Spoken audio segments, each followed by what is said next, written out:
going to call the meeting of the Village of Riverwoods Board of Trustees to order. And to those of you online streaming, you can watch, but it's a one-way communication. So if you'll stand with me and we'll say the pledge. I pledge allegiance to the flag of the United States of America and to the republic for which it stands, one nation, under God, indivisible, with liberty and justice for all. I got you, didn't I? Thank you. Roll call, please. Trustee Clayton? Here. Trustee Dickin? Here. Trustee Eastman? Here. Trustee Hollander? Here. Trustee Jamerson? Here. Trustee Smith? Here. President Ford? Here. We have a quorum. Thank you. Well, we're going to start our meeting with one of the great things we get to do, and that's swear in a new police officer. Second only to my being able to marry people, if you didn't know that. That's so, officer, if you'll step forward, please. So Mayor, before we start, I just want to introduce Officer Michael Johnson. He's a retired patrol officer from the Village of Libertyville Police Department. He retired last October after 22 years of distinguished service, and he's since been working as court security officer for Lake County Sheriff's Office.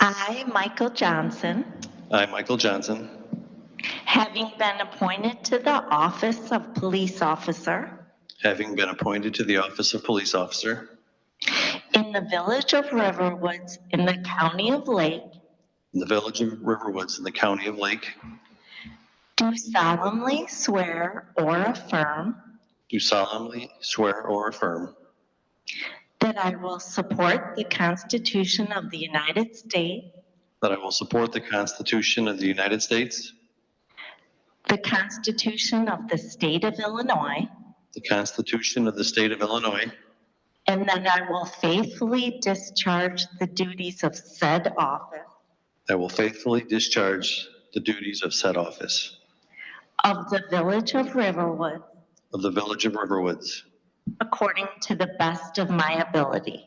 according to the best of my ability. Congratulations and welcome.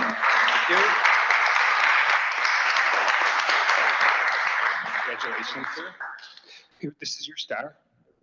And is there anybody that you'd like to introduce in the audience who do you want to bring up for a picture? My wife, Lindsay, my daughter, Olivia, and my son, Lucas. Come on up. And we'll just pose with Mayor Ford here. Okay. You guys get, you're on the picture. Yeah, everybody's Go on ahead. the picture.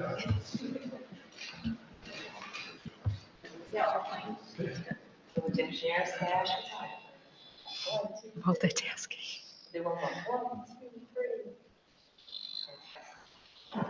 Thank you and congratulations. Thank you. Welcome. Congratulations.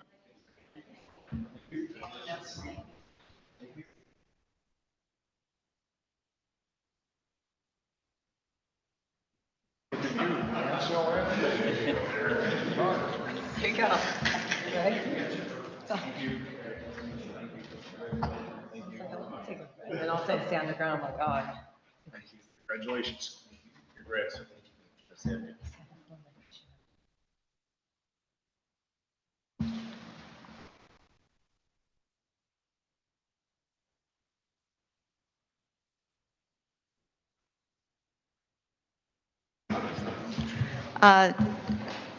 Yeah, it's going to be hard topping that. That's really good.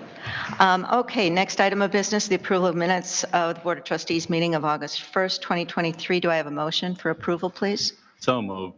Is there a second? Second. Are there any comments, questions, suggestions? Hearing none, seeing none, all in favor? Aye. All opposed? Abstain. Thank you. Next item of business, the treasurer and the finance report. Approval of bills. May I have a motion for approval of the bills, please? So moved. Is there a second? Second. Are there any questions, comments, need for clarification on the list? Okay, seeing none, roll call, please. Trustee Jamerson, Aye. Trustee Dickin, Aye. Trustee Hollander, Aye.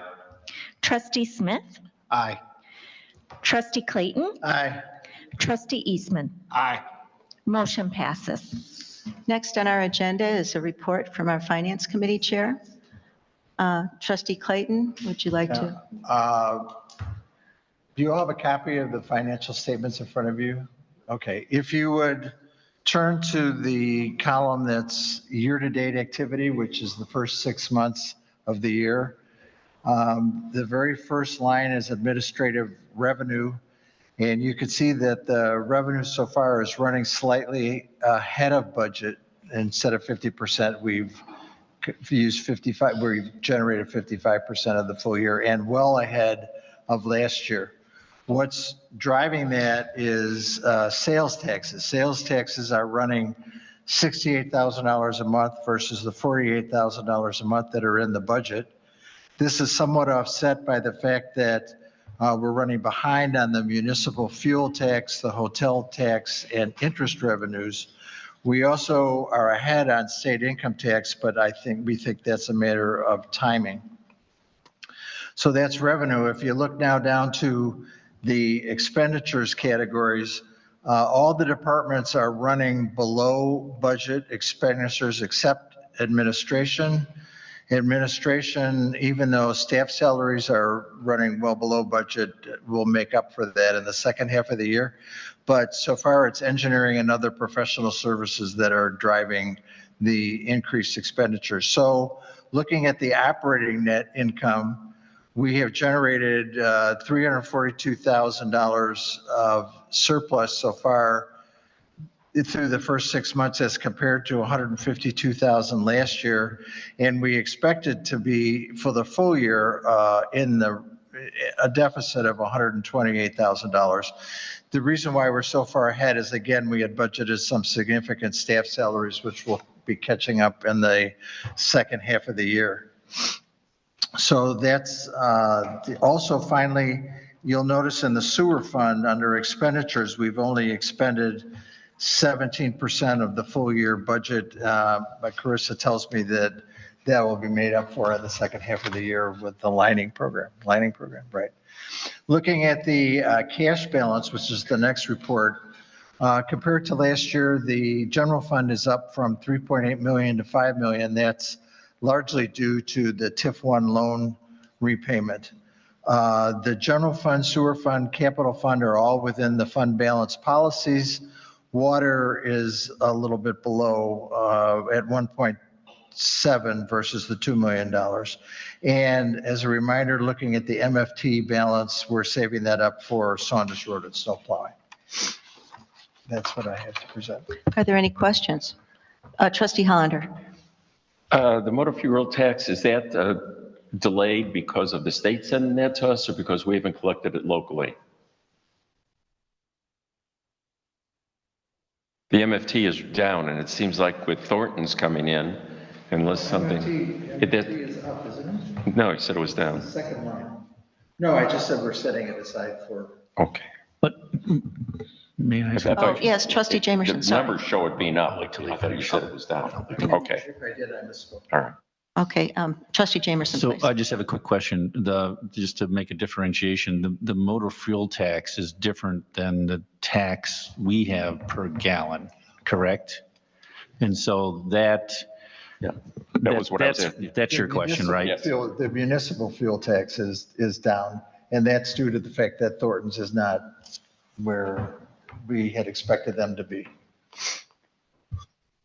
I didn't think this was a projected. I thought it was actual. No, it's Thornton's this year is present. It wasn't present last year. Right, but we had budgeted for that. So compared to our budget for Thornton's is running behind. It says account balance, not projected. Or the account, the motor fuel tax balance for June of this year compared to June of last year should be higher than it was last year because of Thornton's coming in within the last several No, months. because the motor fuel tax, they're two different things. I don't know where we're recognizing the municipal tax, but it's not in the, I would guess it's not in the motor fuel tax. No, it's in administration. Okay.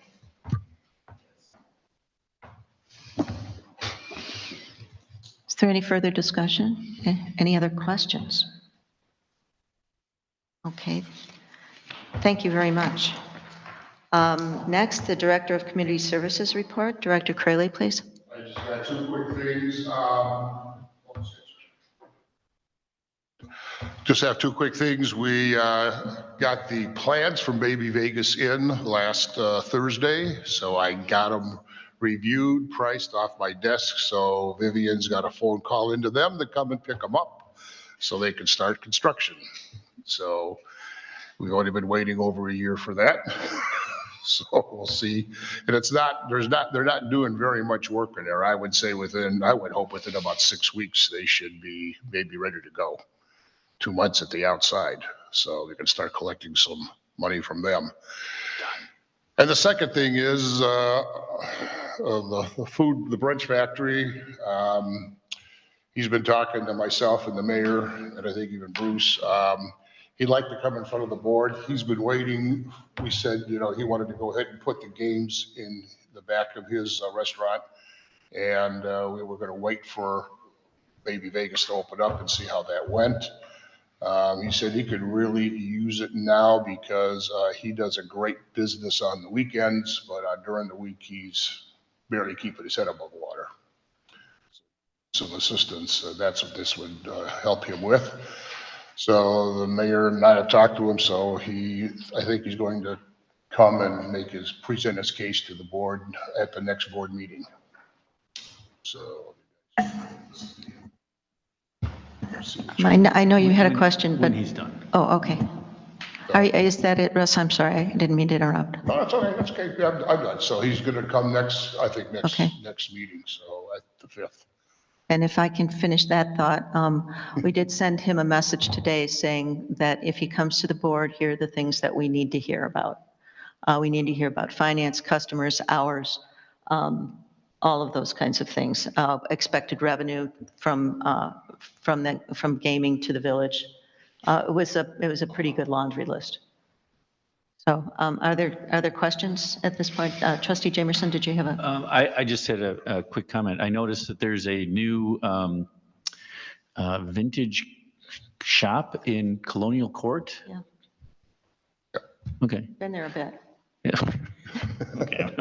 I don't cut through You don't there do that? Okay.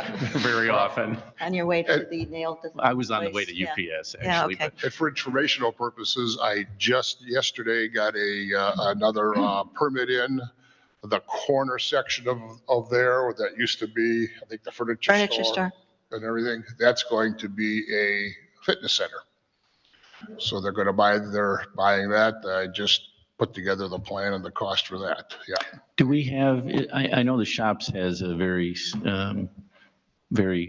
succinct special use ordinance. Is that true for Colonial Court or not? Because that was before my time. It has a special use ordinance, and its ordinance lists about 40 or 50 uses, and it includes a health. Can we take any of them, right? Yeah, it includes it.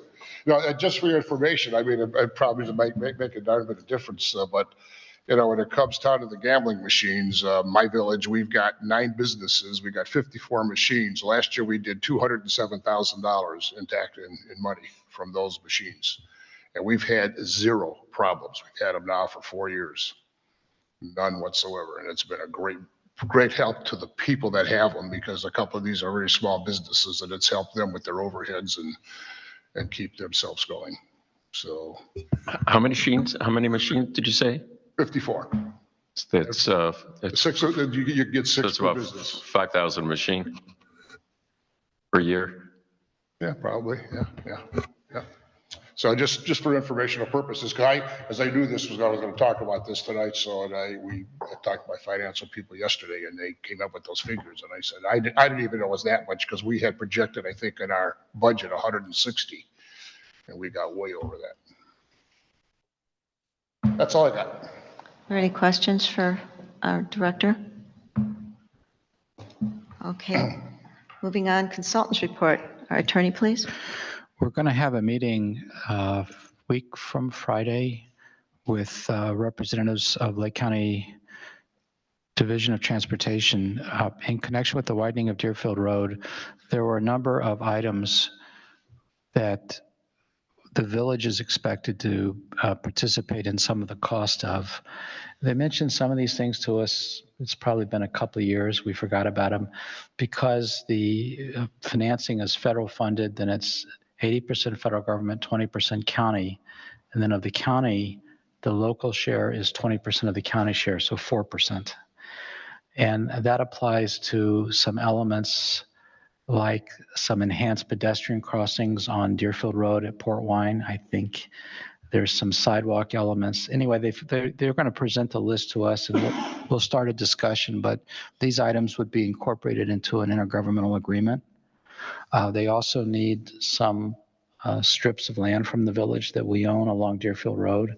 Rather than, for example, the access parcel next to CubeSmart, they need to push back that entrance to widen the road. They did send us a preliminary, letter saying this is the appraised value. We're prepared to offer you this for the strips of land. And then I got a communication from the county saying, "Oh, sorry, you're a governmental unit. We don't do that with governmental units."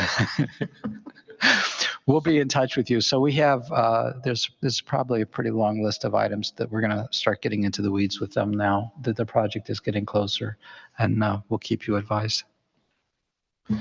Excuse me. Are there any questions for? Yeah, Yes, I was Trustee just going to Smith. say, so Bruce, is that something like those enhancements that, the crosswalks and things like that? Not that we don't want crosswalks, that's not my point, but do we have the ability then to negotiate or say these things we want, these things we don't want? Or is it really just kind of a, here's what we're doing, here's your share of the cost? I think most of these are things that we asked for. Oh, okay. I think we had some preliminary meetings, I don't know, it was a couple of years ago. We knew, this has been more. Yeah.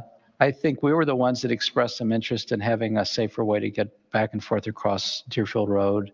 So in their minds, there's sort of the necessary base work that they can get federal funding for, and then there's the kind of enhancements or sweeteners that maybe we want. So it is a negotiation. Thank you. Are there any other questions for our attorney? Okay, moving on, engineers report. Good evening. First, the road program is to start right after Labor Day. We have it scheduled, so the various private roads and some of the village roads, you'll be seeing Chicagoland out there starting the patching for it. We'll have staff out there ensuring that they're putting down the appropriate quantities, working with SSAs, making sure that moves forward. So that was last year's road program. We pushed because of cost, finally getting it going. One part of it is Riverwoods Road path. I know when we initially discussed, we reached out to Chicagoland to see if they would do a series of additional patching along the pathway just due to deterioration, kind of where Deerfield Road's path was going down. And they came back and they said they do not want to do the work just due to the nature of it. Again, it's getting close to the Deerfield Road path type improvement. So therefore, now we got to take a step back and realize, do we want to do, I don't think an extensive thing like we did for Deerfield, but we can come through and put some cold patch at least before the winter to help eliminate some of the major tripping hazards. But come spring, it's going to be that whole discussion again, because in 25, you have to remember the county's coming through and redoing Riverwoods Road. So at that point that we're redoing the path. So I'm only just putting it out there that it's going to be another discussion of, do we Band-Aid it? Do we push it along for a year? Again, knowing that ultimately improvements are coming down the road. It's not just happening tomorrow. And like I said, Chicagoland has the right to say no because it is above and beyond the additional cost of the contract. Our guys can go out and put some coal patch down for the winter, but come spring, we'll have to regurgitate this conversation about what we want to do with Riverwoods Road Path. Trustee Jamerson, Can I please. just get a clarification? I think you said, what I heard you say was the county's going to redo Riverwoods Road. So are they going to also do the path? Okay. And there'll be a little bit of cost sharing because obviously that's a village path, but That was my question. But at least then the county's running it and they'll come through and they'll design it. They'll do all that stuff. And then we just have to do some cost sharing for it. But it'll be, right now it's projected to be less than if we just went out, designed it ourselves, completely reconned it, got a contractor, RE, all that kind of stuff, whereas the county would just take care of it. So again, like I said, we'll line up our guys to put some coal patch out there just to kind of get through fall. Obviously winter it is, but this spring we'll probably have another conversation about it. Excuse me, and Carissa, the expectation is economies of scale by having the county do it would probably be improved net cost to the village? And they'll come in and bring it up to a county standard, the path. Whereas realistically, when we come through, we kind of replace as is to try to mitigate absorbent cost. Like I said, but when the county comes through, they bring so when they come through and do Duffy Road, they'll build Duffy Road up to a county standard cross section. So it'll be a little bit wider. You're going to have your shoulders. I know Saunders Road will be that. Give it a year. I'll say this is what Saunders is. This is what Duffy Lane is going to look like. So they'll do that for Riverwoods Road, which already that cross section's there for the road, but they just need to bring the path up to standard. And it's their headache then, not ours. All true. Do you have anything else for us this evening? I also have to bring the play area, the center equipment is delayed a month. It's supposed to be here in September now. It's nothing of the contractor. It's all just waiting for the equipment to get to us. I don't want to be the bearer of bad news tonight, but I feel like I kind of am. I'm sorry, I missed one board meeting. Now I have to bring all the bad news to you guys. On a lighter note, we restriped the parking lot by the handicap. We reconfigured some of the handicap to make sure that they're ADA compliant. And now we hatched areas so it's a safe pathway from going from the shelter back to the stalls that are to the north. So that was restriped. 2 years. Trustee Clayton, please. In terms of the restriping, the cross-hatched areas for the handicap parking are on the wrong side. You share them. You can share them now. There's no designation if it's on one side or the other. If you have all vans have the ramp on the passenger side, so it really negates the usability of 50% of the spaces. Because unless you have room to open up the ramp, it's not functional. You can't get in and out. I do know that we were trying to share the hatch because they just updated that a couple years ago, that you don't need an individual hatch area for each stall. And so that's what came down. That's why now you see the new parking lots. You have 2 handicap stalls and 1 hatch. So we could take a little bit further. Yeah, and one of the parking lots that is next to the hatch has no handicap parking sign in front of it. Well, we'll have to work on putting signs up. Yeah, it was just, they only restripe, they don't do signs. We can put the signs up. Trustee Jamerson. Speaking of signs, I'm sorry. Would you check the signs at Port Wine and Lake Cook? There's one of them that I think is the no parking overnight sign that is barely readable anymore. The It's reflectivity. It's so faded you can barely read it. It's not even a matter of reflectivity. It's just. Thanks. Yep, I will put that on my list. Are there any other comments or questions for our village engineer? Okay, our ecologist isn't with us tonight. Plan Commission, Chairman Brightcoff, do you have anything for us?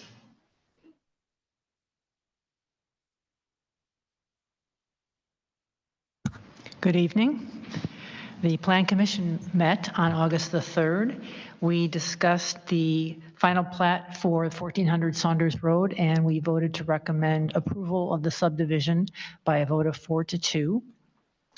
We also discussed possible land uses for the Walter Kluwer site, looking at Tesca's 5 suggested configurations. And we'll meet again on September the 7th. That's it. Are there any questions for our Plan Commission? Okay, moving on. Thank you. Zoning Board of Appeals, chances are they did not meet, and our chairman isn't with us. Police report, Chief. Well, the police activity is in your packet, but of note, we did have a burglary at the mobile station on Deerfield and Saunders. The gas station was open. The attendant had left the counter and went into the back room, and a person in the gas station walked around behind the counter, and the key was available, and he opened up the cash register and took the money out. He was confronted by the attendant, but he just left. We did get there and did see him, our officers, but we brought in he ran. We brought in several officers from surrounding communities, and we weren't able to locate him, but we were able to identify him, and we do have a warrant for his arrest. So then Trustee Jamerson had asked a question. He'd read a Wall Street Journal article regarding 911 calls and next generation technology. And he specifically wanted to know if our public safety answering point in Deerfield, or PSAP, is up to date with handling 911 calls from cell phones. The article did go into that and some other things about next generation technology. So the short answer is yes, they are up to date, but specifically the Deerfield Dispatch Center is up to date with current technology requirements and is next generation ready, but it isn't fully next gen yet. They're currently performing upgrades, and they're working with the state police, who's overseeing the program for next generation. And basically, this is voice over internet protocol that they're using instead of copper wires. So once they're done with some upgrades, and they just did one today, then AT&T will be responsible for swapping out the copper wires and going to fiber optic. The upgrades are done to ensure that calls aren't misrouted and to keep automatic line identification failures from occurring.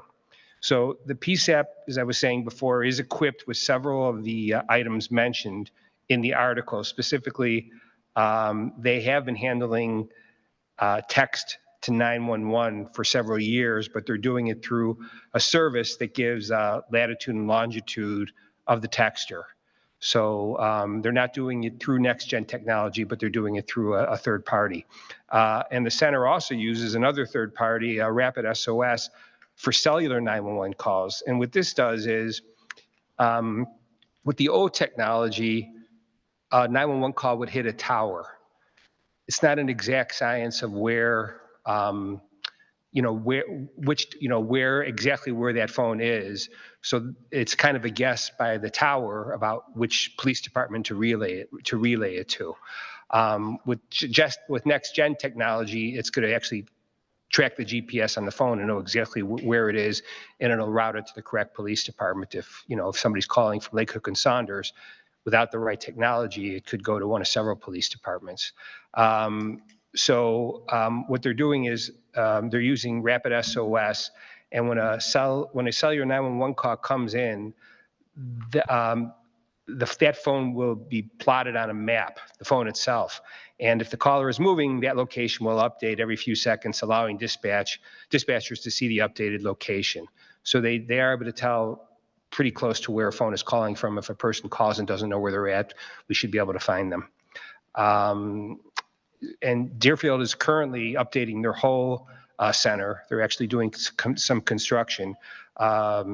And as they told me today, when we were discussing it, increased call volume and change of technology require modifications to the communication center.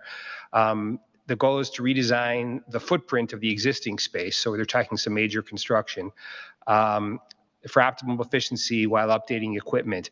They have architectural drawings that have been approved and preliminary steps to effect construction. It's begun already, from what I understand. And they continue to take active measures to prepare for next generation 911 technology, including upgrading equipment and installation of a new IP network. And as I said, mentioned before, the Illinois State Police is overseeing the project and has scheduled the center to go live with next gen 911 later this year. I hope that answers your question. Okay. Are there any questions for our chief? Trustee Dickens. I'm looking at the police report, and I'm noticing that there's twice as many fire calls this year as there were last year. Any trends that you're noticing, 30 compared to 15 last year? You know, I don't know. I don't really track the fire call trends. And also with ambulances, 217 versus 158. Yeah, I mean, the numbers are accurate because I did see that. I mean, at least they're accurate, you know, garbage in, garbage out. Sure. That's Right. what's in our system. That's reassuring. So, you know, and I get these numbers from Deerfield. I mean, I have to run a report using their software to get these numbers, and those are the numbers that I've gotten. And probably be a better question for the fire chief than for me. Got it. Thank you. Are there any other questions for our chief? Thank you very much. Thank you. And good hire. Good hire. Fire district, our fire chief isn't with us this evening. Information items and comments from the president. We've mentioned the South Lake Mosquito Abatement District, maybe in past meetings. They've been in the news about the possibility they might disband or get rid of the district. So been trying to learn a little bit more about it. I went to a meeting last night, and it was not well attended. It was less well attended than this is, if that makes sense. You know. So you were the only one there. I was the public. And how does it? I know how it feels. You're sitting out there, and except they were in a much smaller room. There were the three new board members were there, and one board member holdover, and one former board member, George Bayless, who is from Clark, who is our contact as well, who's actually a font of information, and their attorney. And so that was cozy group. At any rate, what really drew me to the meeting was the item on the last under new business, long-term planning for future of district. It's a little scary. But I think what they're trying to do, the impression I got from the meeting was that they're kind of working their way through this. The ideas that were floated there by the chair were trying to get a feel for a measure of success. How do we do, how does the South Lake District do relative to other self-performing districts? Don't know exactly what that means. Community engagement, there was a lot of talk about that, and their website is really bad. Not kind of bad, really bad, and makes our old website look efficient and good. So they've got some community engagement, some communications work to do, which they acknowledged and talked about freely. What we want to do and what I've offered to them, because I think if the call center is in the Deerfield Police Department building, okay, yeah, you can't get in there. It's closed, the lobby is closed for construction, Village Hall was closed, so we kind of grouped outside until a policeman could come and let us into the building. And then once we were in the building, there were a lot of locked doors, and we had to call somebody to let us out of the building when the meeting was over. So I offered them our space. I said, if you'd like to meet here, we'd be happy to, during construction, have you meet here. I don't know, I've not gotten an answer back, but we'll see what they do. But I will not be able to make the next meeting, but Trustee Eastman will be, and he will attend that meeting. We met with Ann Main prior to this to kind of seek out what we think might happen or might not happen. So it's a question of staying engaged and letting them know, and which I did. I said, Riverwoods is a strong supporter of this district and very much appreciate the good work that's going on. So we'll report to you. And again, we want to make our presence known And we want to continue to make sure that that district continues. It's, as I said in an email that I sent to the chair this morning, thanking him for welcoming me into the meeting, I said it's the lowest cost item on our tax bill that is the most popular. Touches everyone, rather. So we'll just keep it up, and we'll keep a voice there. I did make a call to Paul Frank and to Paris. I'm going to mispronounce his last name, Paris Paquet, who are board members representing Highland Park and Deerfield as well, to let them know that I was going to be attending the meeting. However, Paris's email was full, and I've traded calls with Paul Frank. So we'll see what happens. But I wanted to report back to you on that we're going to keep, we certainly do not want to lose this service. It would be very, I also thought I'd just simply mention that the IML's annual conference is coming up, and there are some deadlines here if you want to attend for signing up. I think some of you have expressed interest. So Village pays for the conference, not the drinks. I'm going if anybody wants. Yeah. Catch a ride? Okay. Well, if you do, I think I don't know if everybody's gotten this, but I know you get the IML publications at the meeting. So just wanted to draw that to your attention. And moving on then onto new business. First item of business is the approval of an ordinance amending the Riverwoods Village fee scale concerning water user charges and access to fire hydrants. I'd like Trustee Clayton to talk about water rates, if you'll please do that for us. Thank you. Okay, if you'd move past the ordinance to the presentation materials, what prompted the work of the Water Infrastructure Committee were a couple of considerations with regard to both our costs of direct water and also the maintenance and capital that is associated with our water system. As of June 1st, we've had an increase from Northbrook of 2.8%.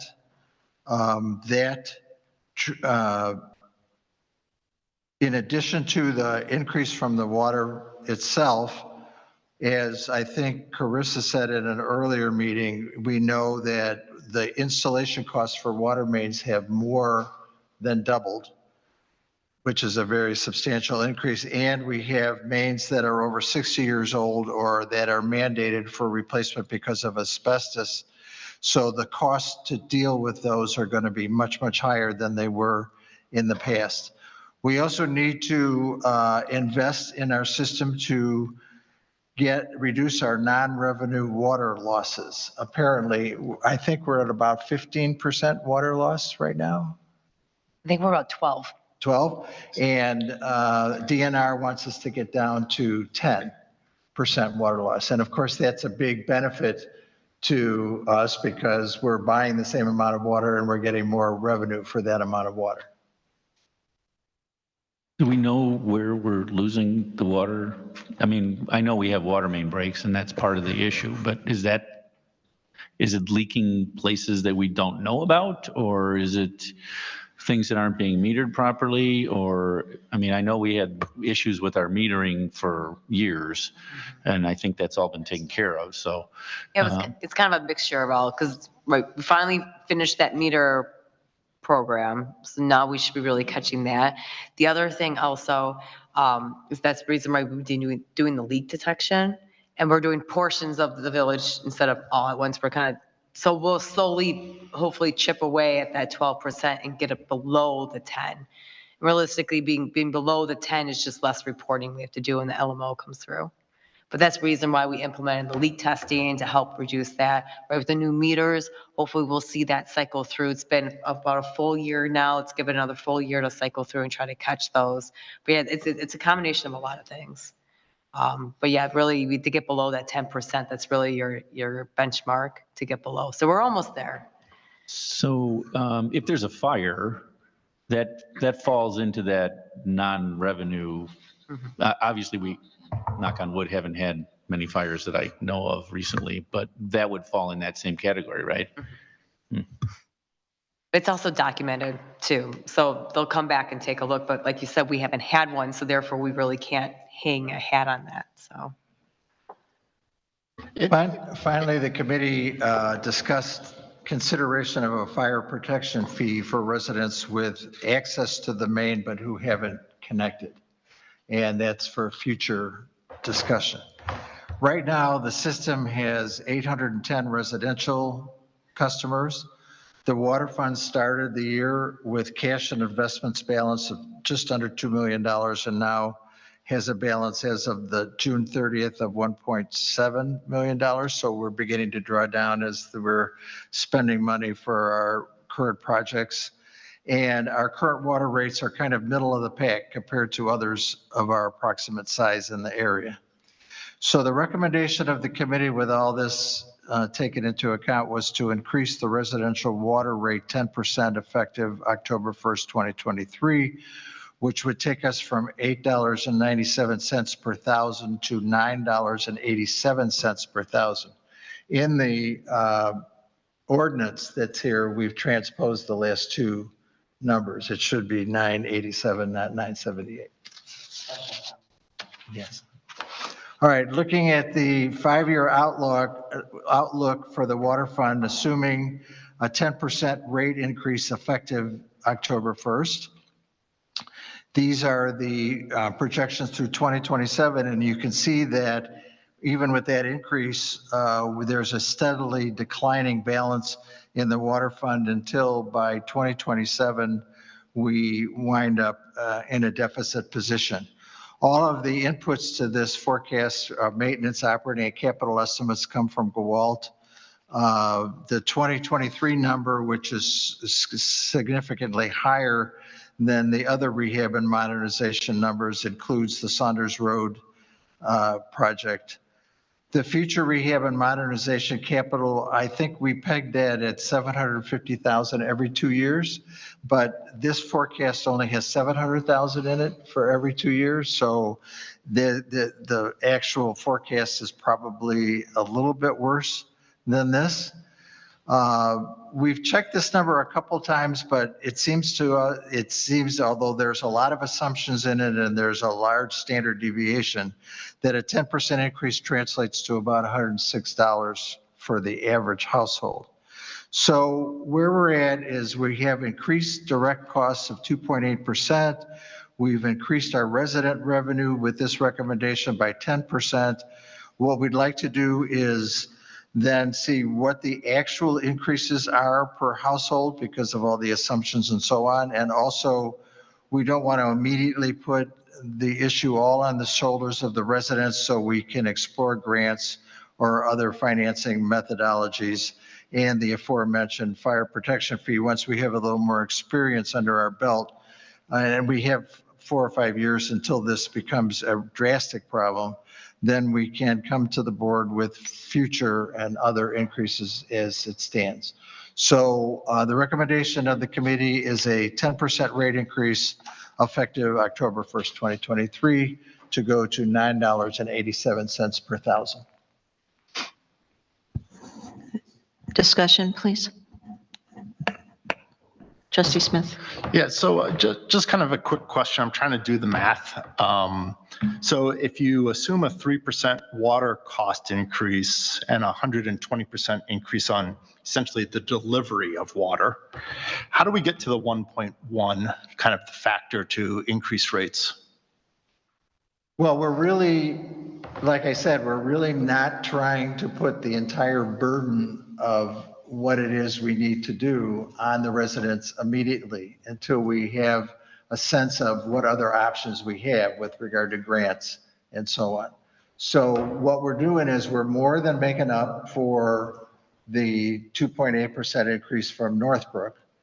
We've covered ourselves for the first 2 or 3 years, and then during that period of time, we can explore grants or other methods of raising the funds, and then we can come back and see, okay, how we're, because if you look at the line of spending as it goes across, rehab and modernization spending, you know, it fluctuates, but it's significantly higher than it has been in the past, and we're going to have to address that at some point or another, but we thought a 10% increase was a reasonable increase given where we are right now until we have more information and we are able to determine exactly what the average cost increase for the average household is. Trustee Hollander. Yeah, I don't know where this will come in play, but we're considering adding water to several other households. I don't know where that'll go, but that might also change some of these numbers in the, and what's projected, depending if that goes into place, and if so, how many that affects. So there's a reason to maybe delay until we have a little bit more information and just have the 10% right now. Good point. We have talked about that in the Water Infrastructure Committee, about revenue generation from sale of more water. Does the expense keep up at the same rate? I also have one other question. Do we have a number as to how many individuals have access to a fire hydrant that don't connect? Is that 1 or 2 or 20 or 30? Do we know? We know. Trustee Jamerson. I'm sure we know, but anecdotally, the water main that was last put down Thorn Meadow, more than half of the people did not connect to the water main. Okay. Even though they voted to have it put in and paid for it to have it put in. There's only, I mean, there's like 20 some houses and I think there's 8 people that connected. Now, I don't know if that's true everywhere, but. We actually, on our special service area map where we've laid out possible areas, one of the counts there is the number of properties I think that have access to water but aren't in an SSA. So I think it's not 10 or 4, I think it's more like 80 or 100. Okay. That sounds familiar. That sounds very familiar. Any other discussion?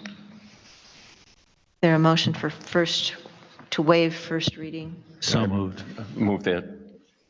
And is that with the correction to the ordinance so that the rate for 1,000 gallons is $9.87 instead of $9.87? Okay, did I have a second to that motion? Second. Okay, I think this is a voice vote, right? Roy first. Okay, all in favor? Aye. Aye. All opposed? Okay, motion passes. Motion for second reading and approval. Moved. Second. Is there any further discussion? Trustee Yeah, Jamerson. I would just like to say, and I know that you're planning on doing this, but I would think to Trustee Hollander's point that we should make sure that this time next year or sometime next year, we reevaluate where we are because obviously to be in a $40,000 deficit in 5 years is not anywhere we Not a want to good be. thing. So. No.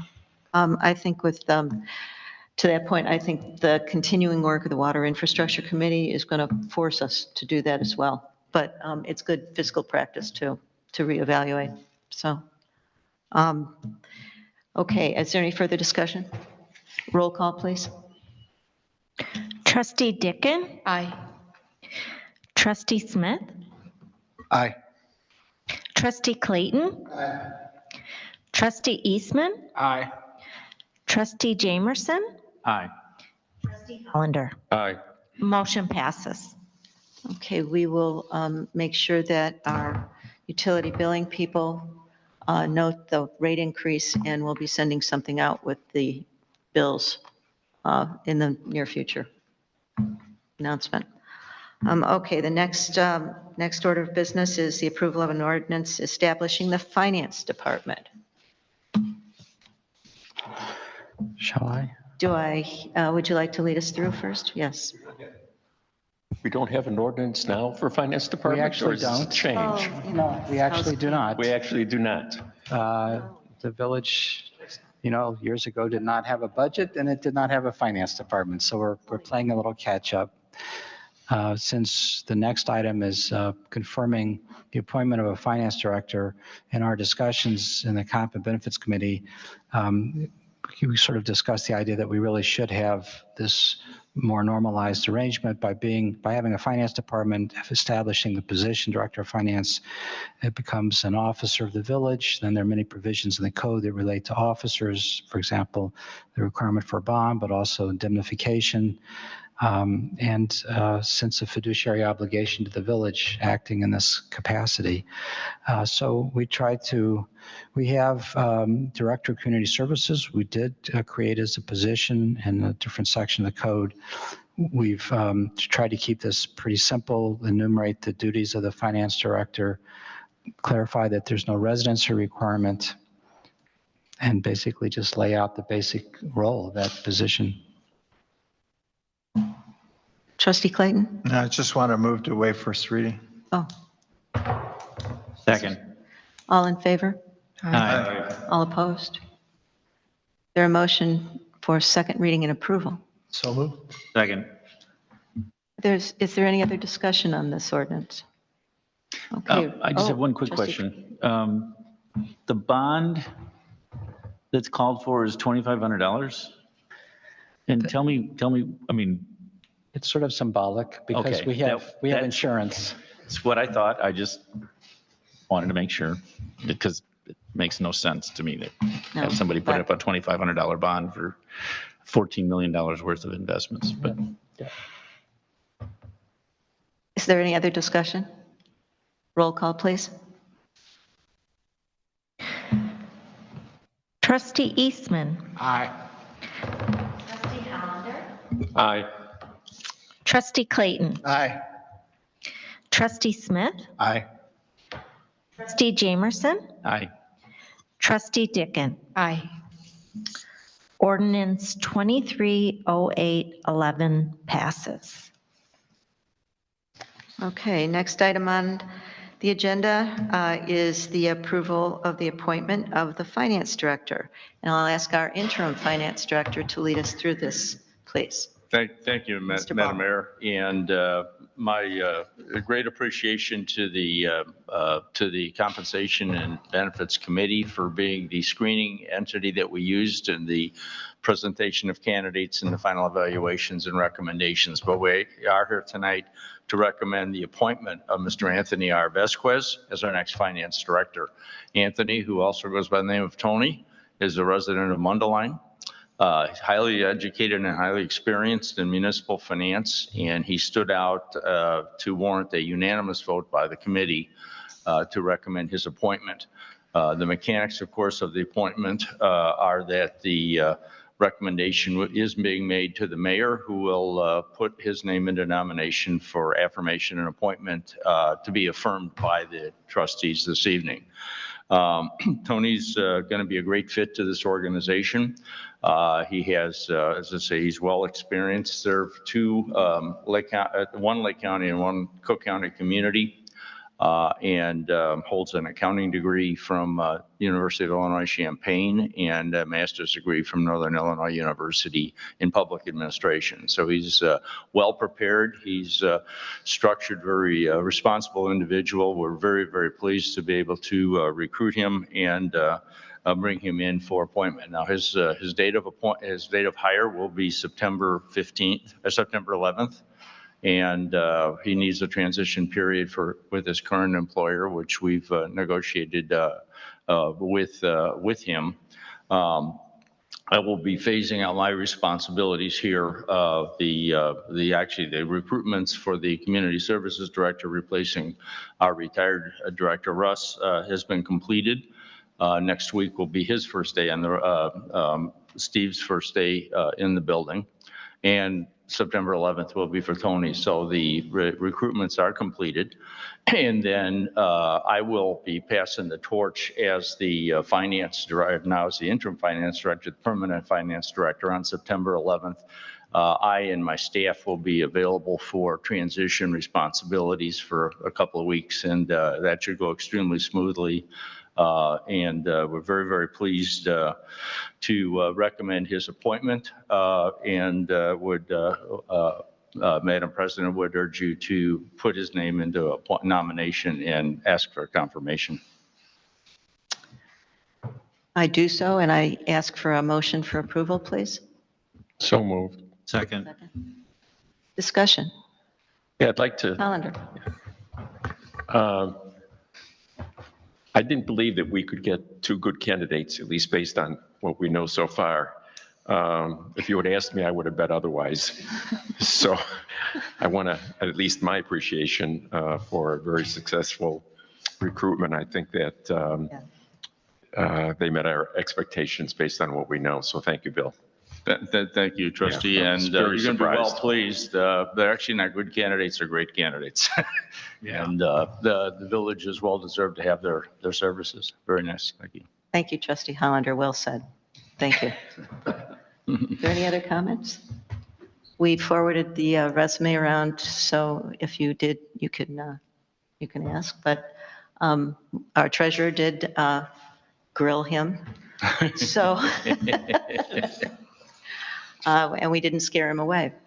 So with that, I think this is a voice vote.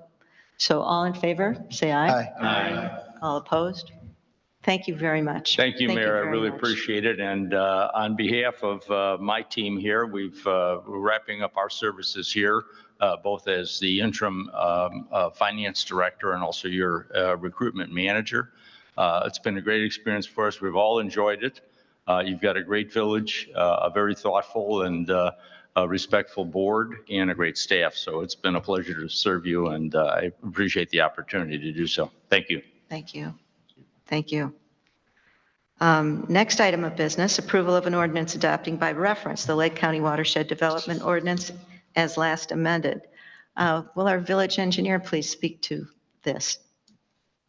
So Lake County released some amendments and map revisions to their flood hazard maps, the FEMA maps that we all know and love. And so they haven't done one since 2020, I believe. So you're about 3 years, 4 years, they start getting an itch that they need to be relevant still. So they make some changes to it. Nothing that's going to really overhaul or change our current way of enforcing. The maps, what I've seen, there hasn't been any major changes to them. Obviously, we still have our floodways and our floodplains adjacent to our waterways. So I didn't see any major that I think we need to bring up, but we need to stay current with the ordinance because that is what we enforce as a certified community. That is what we use for any and all reviews for development that goes on within the community. And that's what I use when I go through and do my review. So we need to make sure we maintain an updated ordinance to keep with our certification, which is coming up this year too, which I'm working on as well. Are there any questions for our village engineer? Just one question. What does the certification get us? So being I don't mean that as a negative. I'm just curious. I don't know. You're not the first one to ask. It's okay. So a certified community allows the community to do their own in-house review without sending it out to Lake County. So any and all lot reviews, development reviews, we all do internally, and we review and we permit ourselves. That just saves another leg of review, and you're at the mercy of the county. I'm not saying they're horrible, but they could take several weeks depending. So this allows just our freedom and also our freedom to enforce. We could be more stringent if we would like. So it just, and it's easier for our residents too, that they know they're just talking to one person than us, than the county. So it's definitely very beneficial. I've worked on both sides of the communities, certified, non-certified, and it does get a little bit of a headache and muddied. Great, thanks. I mean, from what you just described, certified sounds much better. Yes. Thank you. Trustee Clayton, I think you had your hand up. Is there anything in this ordinance that might impact or change the recommendation of the Plan Commission with regard to the subdivision they did in the last meeting? No. Okay. Trustee Hollander, please. Is there a way to automatically approve these without it coming to us every 2 years or something? I've been told that AI is going to replace me next year. Well, we ought to save a lot of money if that happens. But it won't have your sense of humor. I don't know. It's going to be programmed with everything. No, I mean, we do these sort of automatically. I mean, some villages will put a laundry list of this on a consent agenda, but the problem is we'd only need a consent agenda every 5 or 6 months. And so it just, we're kind of stuck with this. I mean, we do have a couple of things like this that come up routinely, but Okay. not easy to avoid. For recertification, we do need to prove a resolution adopting the most current WDO. So in that standpoint, we need a little bit more formal. I get where you're coming from, but we do need a little bit more formal in order to submit for our recert. I have a question. Oh, sure. Trustee Jamerson. Is there an appeal process?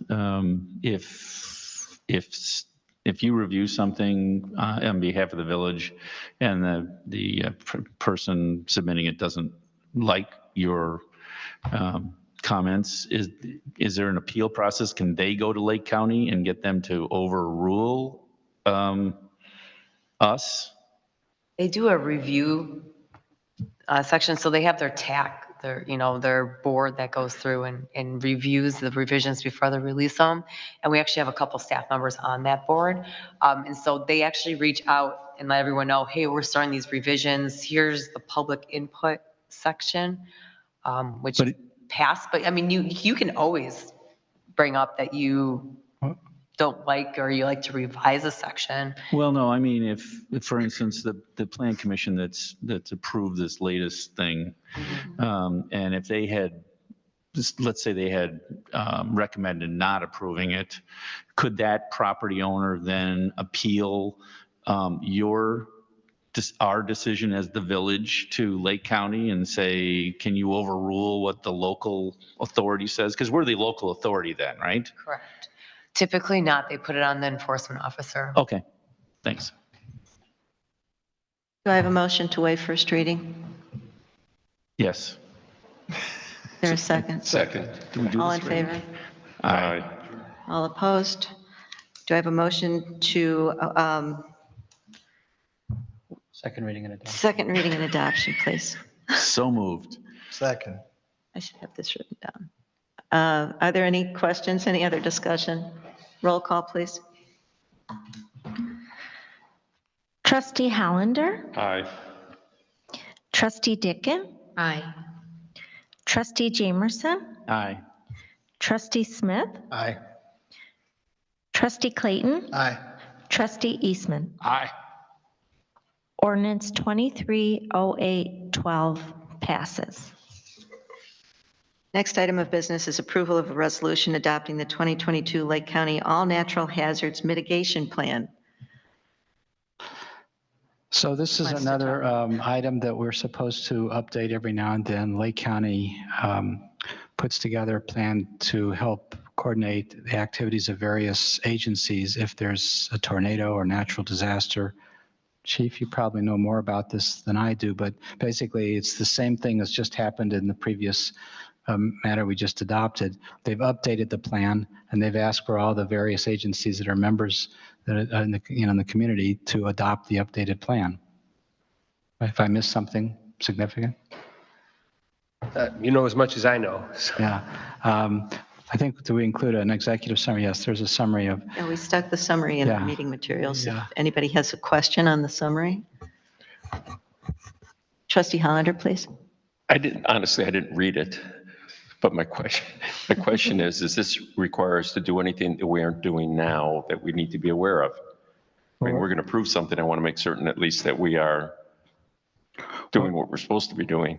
Well, we are already working under the current all natural hazards mitigation plan. We just are now working under an older version. So now we'd be working under the newer version. But I don't think, I mean, basically it's the idea is like, for example, what just tragically happened in Hawaii. When something happens, that there's a plan in place that all of the communities have sort of read and consulted, and it helps us to be ready to coordinate emergency relief. Well, but it doesn't obligate us. We're not required to station sandbags. We're not required. It's, in other words, the burden on a local community like Riverwoods is not all that significant. It says things that they recommend the community to establish certain programs. I mean, for example, just reading them to trees causing damage by wind and ice, which is pretty common here.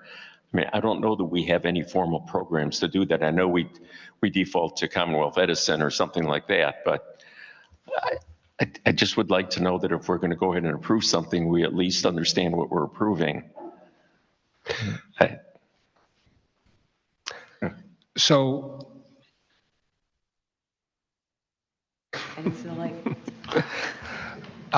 we have an emergency operation plan that I oversee as the emergency operation coordinator. And there are guidelines from FEMA that are pushed to Lake County EMA that are pushed to the different coordinators like myself. And that has to be updated, and that includes mitigation, and it includes the things that they say we should be addressing. Our plan is up to standard, so it's basically addressing all the things that they're asking us to address. So we do have a plan in place.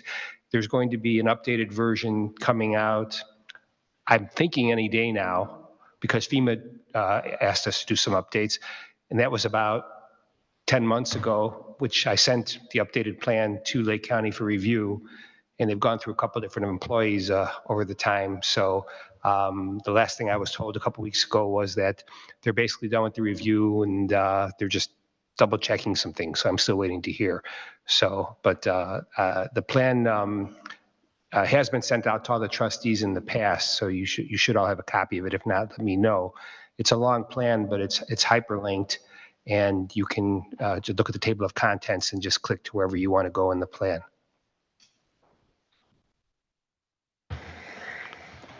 A complete all natural hazards mitigation plan, I think, is about 150 pages. And we've been adopting a resolution, we enable Lake County to qualify for FEMA's programs. So we basically are assisting countywide effort to remain in eligible to, as it points out, eligible to apply for FEMA mitigation grant funding. So we can go through it. I don't think anyone is holding the village to account for whether we've adopted each of these specific actions. But we have a hazardous tree identification program that we do implement. If you'd rather wait, and this, I think we can. This is not. No, I mean, when you read through this, it suggests we have a regular program of drainage system maintenance and examine drainage improvements. I mean, they're just, which is our culverts, which we've had a problem with for 50 years. We don't really, because it's all private. I just am uncomfortable with approving something that we knowingly don't necessarily follow. I understand these are recommendations, and I'm okay with that, but I at least wanted to make a point that we're approving something that we knowingly don't always implement. But our heart is in a good place. I'd like the AI better. Okay, I think a resolution is just a, is there a motion to So moved. approve the, thank you. Is there a second? Okay, it's no money. All in favor? Aye. All opposed? Thank you. Last item of new business, approval of the release of subdivision bond in the amount of $100,000 provided by Thornton's LLC. I would like to defer action on this because we've come up with one last thing that we're asking from Thornton's for. This is, they put in some water main. It's been more than a year old, so we don't really need to hold the bond for maintenance for the water main. It's been performing, but we've asked for a bill of sale for the water main so that it becomes part of our system. It's just a little record keeping that we missed before. So we've asked them for it. I think it's in the works. Okay. Moving on to old business, old business.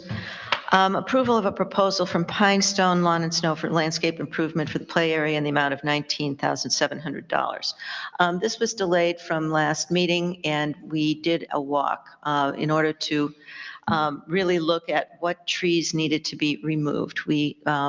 Trustee Clayton and I walked with our forester, Kirsten Stewart, and I think there was some miscommunication with Pinestone. Their proposal was for removal of 21 trees, which I think is what gave Trustee Clayton great pause last meeting. And so when we walked the area, seems that we only really need to remove 5 trees with some root pruning. And would you like to And they're add, dead. please? And they're dead. And they're dead, yes. Sorry. Other than that, yeah. And they're dead. So 5 dead trees. Thank you very much for the correction. I appreciate that. So what we're asking the board for tonight, because we did this just yesterday, is a budget. So we can work with Pinestone for the removal of those 5 trees and the pruning. We'd like a budget of $10,000 to work with and not to exceed. I don't know that it's going to come to that because we're not going to do a lot of stump grinding as was envisioned by the full proposal. If we could have that, what we intend to do is to, again, walk the area with Kirsten, with Sam Suk, who is from Pinestone, and Carissa Smith, our village engineer, to ensure that we are only removing those trees which are necessary and dead.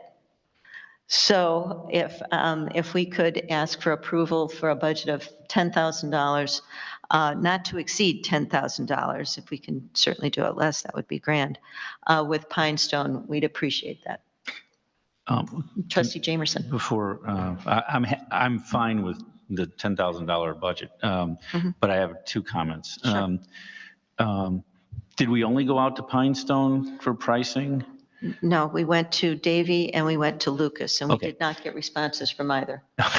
Okay. So there we are, So, yes. And then my other comment is that, in his proposal, it says it's part of the playground development. And I guess I'm concerned that it's really not because of the playground, it's because the trees are dead. And we would probably remove them anyways. And if it's part of the playground development, it turns into a capital expense, I believe, just like playground development would be. And then it falls under prevailing wage. And so I think that we would normally, and maybe he can handle prevailing wage, but I don't think we need to do prevailing wage for this. So I think we would be doing it whether there was a playground happening or not. So my comment is that it should just really fall under our general maintenance budget or whatever thing that comes from. That's my only comment. Other than that, I'm fine with the $10,000 and I'll be happy to move that if that's what needs to happen. You're just categorizing the expense. Yes. Where should we categorize Yeah, the expense? differently. I don't believe it should be under the playground. I think it should be someplace else, anywhere Okay. else. Okay, I'll second his motion. okay. Is there further discussion? Trustee Smith? I guess my question is if we're going from 21 trees cut down to 5 trees cut down and 15 stump grindings to 0 or 5, something like that, why would it be half the budget that he proposed versus a much smaller number? And I get that it's a whole do not exceed, but. Right, because I don't have any idea. We haven't bid out. And those are big trees. The trees, if you look at, Yeah, go ahead. if you look at the trees that are out there, because I did look at them, one of the dead trees is this big around. And some of the other ones that were on there are this big around. Okay. So chances are it's probably not going to be half of, So really what the mayor, you're asking for, $10,000 to be determined. Got it. Yeah, Okay. Not to yeah. exceed, yeah. Trustee Clayton, I did was you have just going to something to say, add? there's a bunch of pruning too that needs to be done of dead Sorry. branches and so on live trees that also add up a little bit. Okay. so I moved, Okay, I made a motion to accept the $10,000. Sure. okay. Is there a second? I seconded. Okay, roll call, please. Trustee Smith, Aye. Trustee Dickin, Aye. Trustee Hollander, Aye. Trustee Eastman, Aye. Trustee Jamerson, Aye. Trustee Clayton. Aye. Motion passes. Thank you. Visitors wishing to address the board. Excuse me, would you like to? Okay. Didn't mean to put you on the spot. That's, but you are the only visitor, so. Okay, seeing no reason to go into executive session. Net time for our next meeting is September 5 at 7:30. That's the day after Labor Day. Let me know if you're not going to be here. And do I have a motion to adjourn? So moved. Second? Any seconds? Second. All in favor? Aye. All opposed? Thank you.